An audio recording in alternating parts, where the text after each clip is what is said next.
आज हम समुद्र में जहाज़ों की सुरक्षा के एक बहुत ही अहम पहलू पर उस पर बात कर रहे हैं। हाँ। हमारे पास कैप्टन श्याम बहादुर चौहान के कुछ खास नोट्स हैं और इन्हें तैयार करने में उन्होंने एआई की मदद भी ली है, जो काफ़ी दिलचस्प है। हाँ, बिल्कुल। ये नोट्स खास तौर पर COLRGS मतलब समुद्री टक्कर रोकथाम नियम और IMO के वॉचकीपिंग के बुनियादी सिद्धांतों पर फोकस करते हैं। और ये सिद्धांत देखिए, ये समुद्री सुरक्षा की बिल्कुल रीढ़ है। अच्छा। कैप्टन चौहान की नोट्स में भी ये बात आती है कि आईएमओ की जो 2022 की रिपोर्ट है, हाँ। वो बताती है कि लगभग 60% समुद्री दुर्घटनाएं वो वॉच कीपिंग यानी निगरानी में कहीं ना कहीं चूक की वजह से हुई। 60%? ये तो बहुत बड़ा आंकड़ा है। हाँ, काफी बड़ा। तो इन बुनियादी बातों को समझना अहम बहुत जरूरी हो जाता है। तो चलिए फिर इन नियमों और सिद्धांतों को थोड़ा और गहराई से समझते हैं कैप्टन चौहान के नोट्स के जरिए। शुरुआत कॉलरेक्स से करें। हाँ इसे हम आसान भाषा में समुद्र का ट्रैफिक नियम कह सकते हैं क्या? हाँ हाँ, मोटे तौर पे कह सकते हैं, बिल्कुल। कैप्टन चौहान इसमें 3 सुनहरे नियमों पर बहुत जोर देते हैं। ओके, 3 नियम कौन कौन से? पहला है नियम 5। ये कहता है हर समय पूरी तरह सतर्क रहना, विजिलेंस। विजिलेंस, ठीक है। फिर नियम 6 है मौजूदा हालात के हिसाब से एक सुरक्षित गति बनाए रखना, सेफ स्पीड। ये अक्सर हादसों का कारण बनती है अगर गति सही ना हो। हाँ बिल्कुल, स्पीड का जजमेंट। और तीसरा है नियम 8 कि टक्कर का अगर कोई भी खतरा दिखे तो उससे बचने के लिए समय पर और प्रभावी कार्रवाई करना, एक्शन लेना। एक्शन लेना। ठीक है, ये तीनों मिलकर जहाजों को सुरक्षित रखने में मदद करते हैं। हाँ, ये आधार है। आपने कहा नियम 8 में समय पर कार्रवाई। समुद्र में समय पर का अंदाजा लगाना तो कई बार मुश्किल होता होगा, बिल्कुल होता है। खासकर जैसे खराब मौसम हो या बहुत ट्रैफिक हो। हाँ हाँ, ये हालात पर बहुत निर्भर करता है। और यहीं पर देखिए, अनुभव और नियमों की जो गहरी समझ है वो काम आती है। सही बात है। अब बात करते हैं आईएमओ के वॉच कीपिंग सिद्धांतों की। हाँ। कैप्टन के नोट्स में 10 सिद्धांतों का जिक्र है। इसमें सतर्कता है, जोखिम का मूल्यांकन है, टीम वर्क, थकान प्रबंधन, कई पहलू हैं। 10 सिद्धांत है, तो शायद हम कुछ सबसे अहम वाले पे फोकस करें। हाँ हाँ, बिल्कुल। कुछ मुख्य बातों पर ध्यान देते हैं। सबसे पहला और शायद सबसे महत्वपूर्ण है सतर्कता, विजिलेंस। Vigilance, okay. इसका मतलब सिर्फ ये नहीं कि आप रडार या दूसरे उपकरणों पर ही नजर रखें। अच्छा। नहीं, बल्कि अपनी आंखों और कानों का भी पूरा इस्तेमाल करें, अपनी ज्ञानेंद्रियों का। मतलब proper lookout. Exactly. Captain Chauhan रात की ड्यूटी का उदाहरण देते हैं। मान लीजिए जहाज ऑटो पायलट पर है, फिर भी बाहर नियमित रूप से देखना बेहद जरूरी है, बहुत जरूरी। क्यों? रडार पे नहीं दिखता क्या सब कुछ? वो शायद रडार पर न दिखे। ओह, सही बात है। तो तकनीक अपनी जगह है, लेकिन इंसानी आंख और कान। हाँ हाँ, उनका कोई विकल्प नहीं। बिल्कुल। और इसके बाद कौन सा सिद्धांत अहम है? दूसरा अहम सिद्धांत है जोखिम का आकलन, रिस्क असेसमेंट। Risk assessment. इसका मतलब है आप लगातार अपने आसपास का ट्रैफिक देखें, मौसम कैसा है, जहाज कहाँ है, उसकी स्थिति क्या है। इन सबको देखते हुए जो भी संभावित खतरे हैं, हाँ। उनका मूल्यांकन करते रहें लगातार। जैसे कोई उदाहरण? हाँ, जैसे नोट्स में मुंबई पोर्ट के पास का जिक्र है। हाँ। वहां मछली पकड़ने वाली कितनी सारी नौकाएं होती हैं। हाँ, बहुत होती हैं। तो वहां खतरा अपने आप बढ़ जाता है, आपको खास सावधानी बरतनी पड़ती है। ये एक तरह का डायनामिक रिस्क असेसमेंट है। समझ गए। ये तो मतलब लगातार चलता ही रहता होगा दिमाग में। बिल्कुल, हर पल। अच्छा, लेकिन आजकल तकनीकी भी तो काफी मददगार है। जैसे ऑटो पायलट का आपने जिक्र किया था, नोट्स में इसके इस्तेमाल पर क्या कहा गया है? हाँ, ऑटो पायलट देखिए, खुले समुद्र में जब मौसम साफ हो, विजिबिलिटी अच्छी हो, तब तो बहुत उपयोगी है।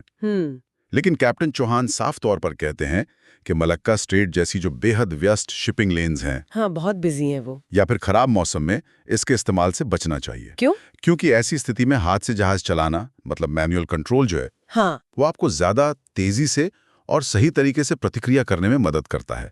ऑटो पायलट शायद उतनी तेजी से रिएक्ट न कर पाए। अच्छा, यानी तकनीक पर जरूरत से ज्यादा निर्भरता खतरनाक हो सकती है। बिल्कुल। ये तो बहुत अहम बात है। और जिम्मेदारी, उसके बारे में क्या सिद्धांत है? हाँ, जिम्मेदारी, रिस्पॉन्सिबिलिटी का सिद्धांत, ये शायद सबसे अहम है। अच्छा। जहाज की सुरक्षित नेविगेशन की जो अंतिम जिम्मेदारी है, फाइनल रिस्पॉन्सिबिलिटी, वो हमेशा ड्यूटी पर मौजूद वॉच ऑफिसर यानी OOW की होती है। हमेशा? भले ही कप्तान ब्रिज पर हों। हाँ, भले ही कप्तान खुद ब्रिज पर क्यों ना मौजूद हो। नोट्स में एक बहुत अच्छी लाइन है। हाँ। कप्तान मार्गदर्शक है, लेकिन OOW कमांडर है। वाह, कप्तान मार्गदर्शक है लेकिन OOW कमांडर है। ये तो बहुत बड़ी जिम्मेदारी वाली बात है, बिल्कुल। खासकर जब हालात मुश्किल हों। मतलब OOW को स्वतंत्र रूप से सोचने और तुरंत फैसले लेने के लिए तैयार रहना होगा। बिल्कुल सही। हाँ, OOW को अगर कोई भी शंका हो, कोई डाउट हो, तो उसे कप्तान को बुलाने में बिल्कुल झिझकना नहीं चाहिए। हाँ, वो तो है। लेकिन नेविगेशन के संचालन की कमान वो उसी के हाथ में होती है। ये सिद्धांत ये पक्का करते हैं कि ब्रिज पर हमेशा कोई ना कोई हो जो पूरी तरह जिम्मेदार हो और निर्णय लेने में सक्षम हो। तो कैप्टन चौहान के नोट से ये एकदम साफ है कि ये जो कॉलरेग्स और IMO वॉचकीपिंग सिद्धांत हैं, ये सिर्फ नियम कायदे नहीं हैं। नहीं, बिल्कुल नहीं। ये तो सुरक्षित समुद्री यात्रा के लिए एक जरूरी सोच है, एक पूरी प्रक्रिया है। हाँ, एक माइंडसेट है। ये लगातार चौकन्ना रहने, खतरों का सही अंदाजा लगाने और अपनी जिम्मेदारी को पूरी तरह समझने पर जोर देते हैं। निश्चित रूप से। और ये बातें सिर्फ समुद्री अधिकारियों के लिए ही अहम नहीं है। हाँ, मेरे ख्याल से समुद्री दुनिया में दिलचस्पी रखने वाले हर व्यक्ति के लिए महत्वपूर्ण है। सही बात है। ये हमें याद दिलाती हैं कि आज तकनीक इतनी आगे बढ़ गई है, फिर भी इंसान की अपनी सतर्कता, उसकी समझदारी, उसका निर्णय वो सबसे ऊपर है। बिल्कुल। हाँ, और नोट्स में एक जरूरी बात और लिखी है, वो डिस्क्लेमर कि ये जानकारी सिर्फ शैक्षिक उद्देश्य के लिए है। अच्छा, एजुकेशनल पर्पस। हाँ, असल नेविगेशन में हमेशा जो आधिकारिक नियम हैं और जो कंपनी की गाइडलाइंस हैं, उन्हीं का पालन करना चाहिए। ये तो बहुत जरूरी स्पष्टीकरण है। बिल्कुल। हाँ, अच्छा, एक सवाल मन में आता है सोचने के लिए कि जैसे जैसे ऑटोमेशन और AI जैसी नई तकनीकें समुद्र में बढ़ रही हैं, तो ये जो बुनियादी इंसानी सिद्धांत है, सतर्कता, निर्णय, जिम्मेदारी, इनका भविष्य क्या होगा? क्या तकनीक इन्हें और मजबूत करेगी या इनके सामने नई चुनौतियां खड़ी कर देगी? हाँ, ये बहुत दिलचस्प सवाल है। इस पर विचार करना वाकई रोचक होगा कि भविष्य में इनका संतुलन कैसे बनेगा। बिल्कुल, तकनीक और मानवीय सूझबूझ का संतुलन। नमस्ते। आज हम कैप्टन श्याम बहादुर चौहान के कुछ शैक्षिक नोट्स पर एक गहरी नज़र डाल रहे हैं। इन्हें तैयार करने में, जैसा बताया गया है, AI की भी थोड़ी मदद ली गई है। ये नोट्स खास तौर पर कोलरेग्स के सेक्शन 2 पर है। मेरा मतलब है समुद्र में टक्कर रोकने वाले अंतर्राष्ट्रीय नियम। और ये सेक्शन 2 जो जहाज पर वॉच रखते हैं, उन अधिकारियों के लिए ऑपरेशनल गाइडेंस यानी व्यावहारिक नियम देता है। जी, और ये समझना बहुत जरूरी है कि ये सिर्फ किताबी नियम नहीं है। ये समुद्र में जहाज चलाने की असलियत से जुड़े हैं। इनका ठीक से पालन करना ही मतलब सुरक्षा की गारंटी एक तरह से। और स्रोत में एक बात है जो थोड़ी चौंकाती भी है। IMO कहता है कि करीब 70% समुद्री दुर्घटनाएं इसलिए होती हैं क्योंकि वॉच बदलते समय जानकारी ठीक से पास ऑन नहीं होती। 70%? ये तो बहुत बड़ा आंकड़ा है, वाकई। हाँ, बिल्कुल। तो प्रेतोरियन नियमों को समझना बहुत ही ज्यादा जरूरी हो जाता है। चलिए शुरू करते हैं। कैप्टन चौहान के नोट्स में सबसे पहली बात है वॉच का हस्तांतरण, यानी टेकिंग ओवर द वॉच। इस पर काफी जोर दिया गया है। सही कहा।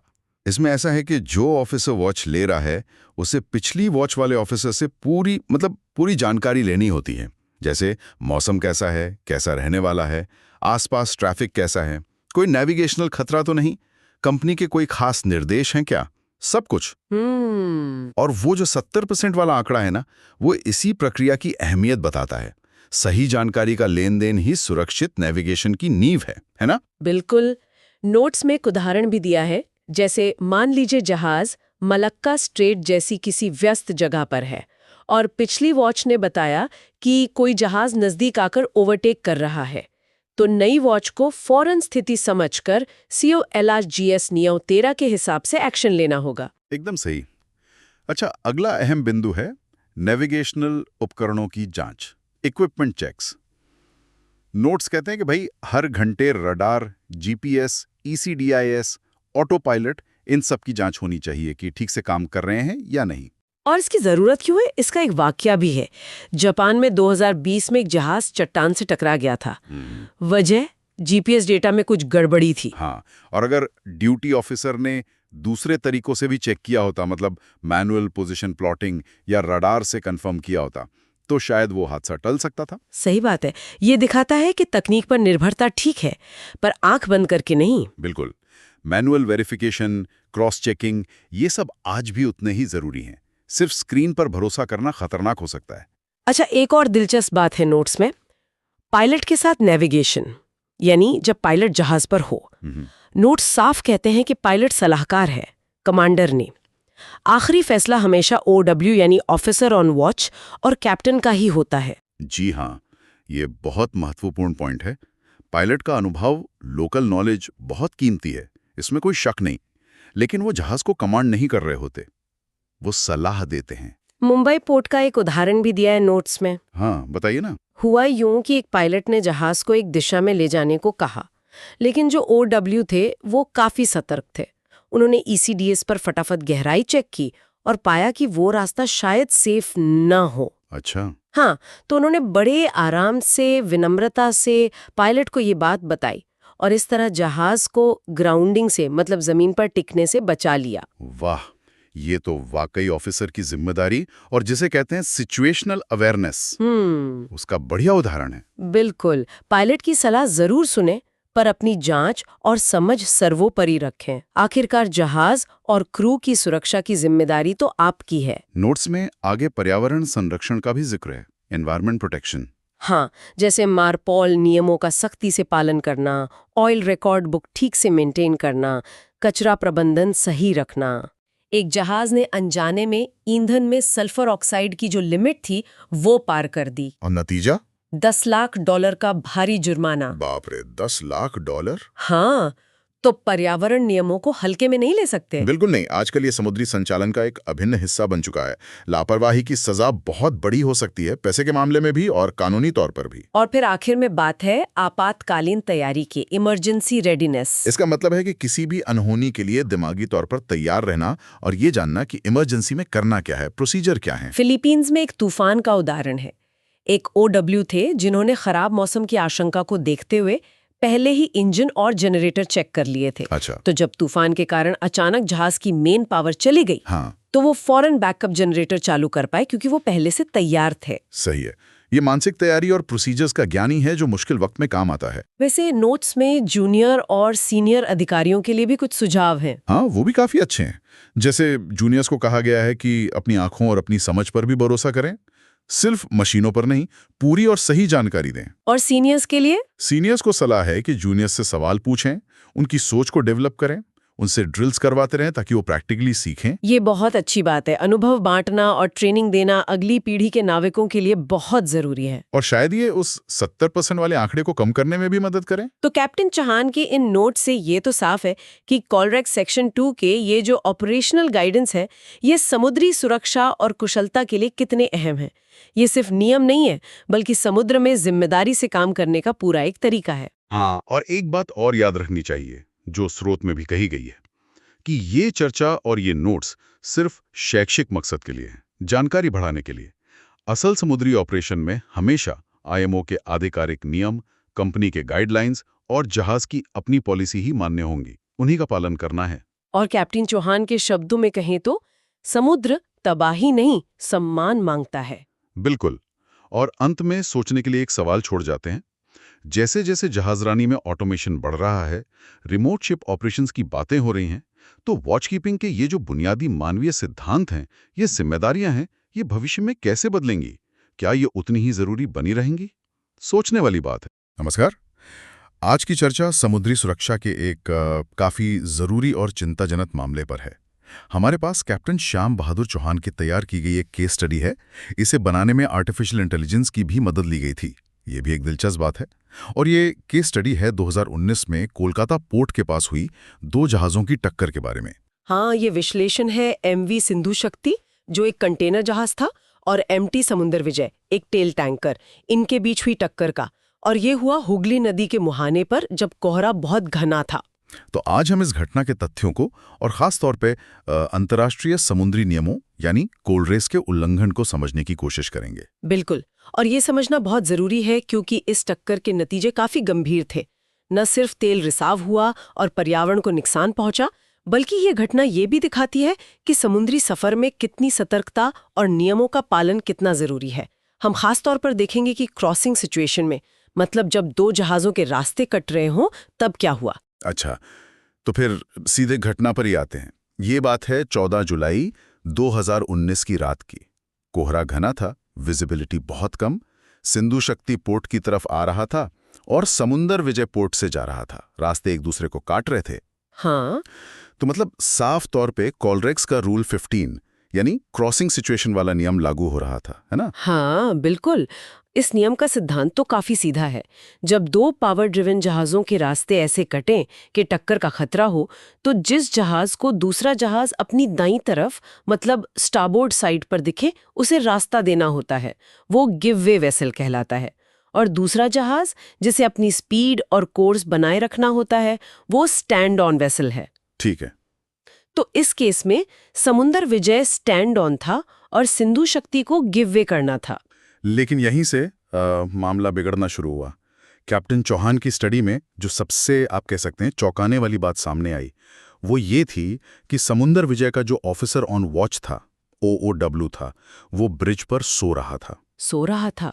ये तो हाँ, और इतना ही नहीं, टक्कर से बचाने वाले जो रडार अलार्म होते हैं वो भी बंद कर दिए गए थे। अरे बाप रे, ये तो सीधे सीधे कोलरेक्स रूल 5 का उल्लंघन है। मतलब हर समय प्रॉपर लुकआउट रखना तो सबसे बेसिक चीज है। बिल्कुल। ये वाकई में खतरनाक लापरवाही है। इससे पता चलता है कि थकान मतलब फटीग मैनेजमेंट कितना क्रिटिकल है। IMO भी इस पर बहुत जोर देता है। अलार्म बंद करके सोना मतलब जहाज तो अंधा और बहरा चल रहा था एक तरह से। सही कहा। और देखिए, गलती सिर्फ समुद्र विजय की ही नहीं थी। स्टडी बताती है कि सिंधु शक्ति, जो कि गिव वे वेसल था, उसने भी टक्कर टालने के लिए समय पर और सही एक्शन नहीं लिया। अच्छा। ये कोलरेक्स रूल 8 का उल्लंघन है, जो कहता है कि टक्कर टालने के लिए एक्शन साफ और समय पर होना चाहिए। रिपोर्ट में ये भी है कि वो ऑटो पायलट इस्तेमाल कर रहे थे। ऐसी कम विजिबिलिटी और ट्रैफिक वाली स्थिति में तो ये बिल्कुल ठीक नहीं है। हाँ, ये भी एक बड़ी गलती है। ऑटो पायलट ऐसी सिचुएशन में जरूरी फ्लेक्सिबिलिटी छीन लेता है। गिवअवे वेसल की जिम्मेदारी है कि वो जल्दी और स्पष्ट रूप से रास्ता दे। यहाँ ऐसा नहीं हुआ। और एक और अजीब बात हुई। समुंदर विजय, जो स्टैंड ऑन वेसल था, जिसे अपनी स्पीड और कोर्स बनाए रखना था, उसने टक्कर से ठीक पहले अचानक अपनी स्पीड 10 नॉट से बढ़ाकर 14 नॉट कर दी। अरे, ये क्यों? स्टैंड ऑन को तो प्रेडिक्टेबल रहना होता है। हाँ, इसने स्थिति को और ज्यादा कंफ्यूजिंग और खतरनाक बना दिया। और हाँ, एक और बात, कोहरे में जो जरूरी साउंड सिग्नल देने होते हैं, फॉग हॉर्न वगैरह, रूल 34 के हिसाब से, वो भी किसी जहाज ने इस्तेमाल नहीं किए। तो आप देखिए कैसे एक के बाद एक गलतियां जुड़ती गईं। ऑफिसर सो रहा है, अलार्म बंद है, ऑटो पायलट का गलत इस्तेमाल हो रहा है, स्टैंड ऑन वेसल अचानक स्पीड बदल रहा है, गिव अवे वेसल टाइम पर एक्शन नहीं ले रहा, साउंड सिग्नल भी नहीं। इन सब ने मिलकर उस टक्कर को लगभग तैसा कर दिया था। डीजी शिपिंग की जो ऑफिशियल जांच हुई, उसने भी इन्हीं गलतियों को पॉइंट आउट किया था। तो इस पूरे विश्लेषण से हम क्या मुख्य सबक ले सकते हैं? सबसे बड़ा सबक तो यही लगता है कि जहाज के ब्रिज पर हर समय हर पल पूरी सतर्कता रखनी ही होगी। बिल्कुल। थकान को हल्के में लेना बहुत भारी पड़ सकता है, और क्रॉसिंग सिचुएशन जैसी स्थिति में कॉलरेक्स नियमों को जानना काफी नहीं है, उनका सख्ती से पालन करना जरूरी है। एकदम सही। और ये भी कि तकनीक पर जरूरत से ज्यादा निर्भरता खतरनाक हो सकती है। VHF रेडियो पर बात कर लेना या ऑटो पायलट लगा देना, ये कभी भी बुनियादी समुद्री नियमों और अच्छी वॉच कीपिंग की जगह नहीं ले सकते। जैसा कि स्टडी में भी जिक्र है, क्रॉसिंग टक्करों का एक बड़ा हिस्सा, कुछ लोग तो कहते हैं 80% तक, वो निगरानी में लापरवाही की वजह से ही होता है। ये घटना हमें याद दिलाती है कि समुद्री सुरक्षा सबकी साझा जिम्मेदारी है। और यहाँ एक सवाल शायद सोचने के लिए रह जाता है, क्या रडार और ऑटो पायलट जैसी तकनीक जो हमारी मदद के लिए बनी है, कभी-कभी हमें ज्यादा ही आत्मविश्वासी बना देती हैं, और इस चक्कर में हम बुनियादी समुद्री कौशल और मानवीय सूझबूझ को पीछे छोड़ देते हैं? इस पर विचार करना जरूरी लगता है। और श्रोताओं के लिए एक नोट, ये चर्चा केवल शैक्षिक उद्देश्यों के लिए है। वास्तविक नौकायन में हमेशा आधिकारिक नियमों और दिशा निर्देशों का ही पालन करें।